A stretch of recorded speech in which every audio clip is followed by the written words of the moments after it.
The Snail and the Whale. This is a tale of a tiny snail and a great big grey-blue humpback whale. This is a rock as black as soot, and this is a snail with an itchy foot. The sea snail slithered all over the rock and gazed at the sea and the ships in the dock. And as she gazed, she sniffed and sighed. The sea is deep and the world is wide. How I long to sail, said the tiny snail. These are the other snails in the flock, who all stuck tight to the smooth black rock, and said to the snail with the itchy foot, "Be quiet, don't wriggle, sit still, stay put." But the tiny sea snail sighed and sniffed, then cried, "I've got it, I'll hitch a lift."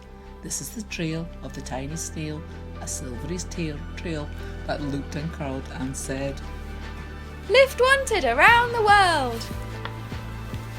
This is the whale who came one night, when the tide was high and the stars were bright, a humpback whale immensely long, who sang to the snail a wonderful song, of shimmering ice and coral caves, and shooting stars and enormous waves.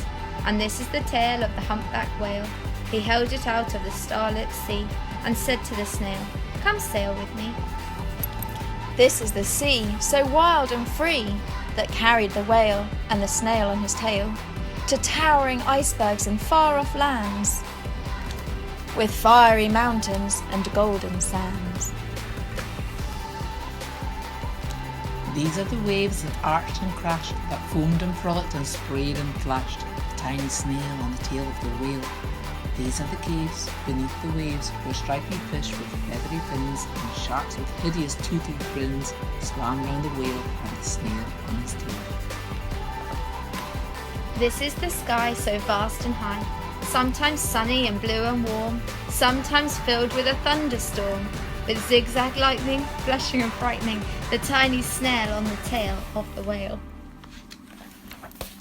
And she gazed at the sky, the sea, the land, the waves and the caves and the golden sand. She gazed and gazed, amazed by it all, and she said to the whale, "I feel so small." But then came the day the whale lost his way. These are the speedboats running a race, zigging and zooming all over the place, upsetting the whale with their ear-splitting roar, making him swim too close to the shore. This is the tide slipping away.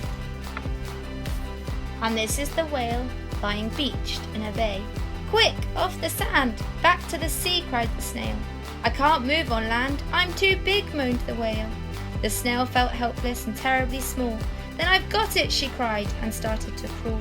"I must not fail," said the tiny snail. This is the bell on the school in the bay, ringing the children in from their play. This is the teacher holding her chalk, telling the class, "Sit straight, don't talk." This is the board as black as soot, and this is the snail with the itchy foot.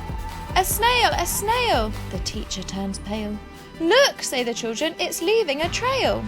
This is the trail of the tiny snail, a silvery trail, saying, "Save the whale!" These are the children running from school, fetching the fireman, digging a pool, squirting and spraying to keep the whale cool.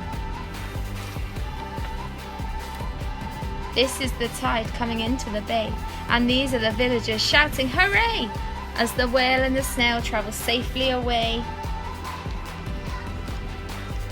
Back to the dock and the flock on the rock, who said, "How time's flown, and haven't you grown?" And the whale and the snail told their wonderful tale of shimmering ice and coral caves, and shooting stars and enormous waves, and of how the snail, so small and frail, with her looping, curling, silvery trail, saved the life of the humpback whale. Then the humpback whale held out his tail, and on crawled snail after snail after snail. And they sang to the sea as they all set sail on the tail of the great blue humpback whale. The end.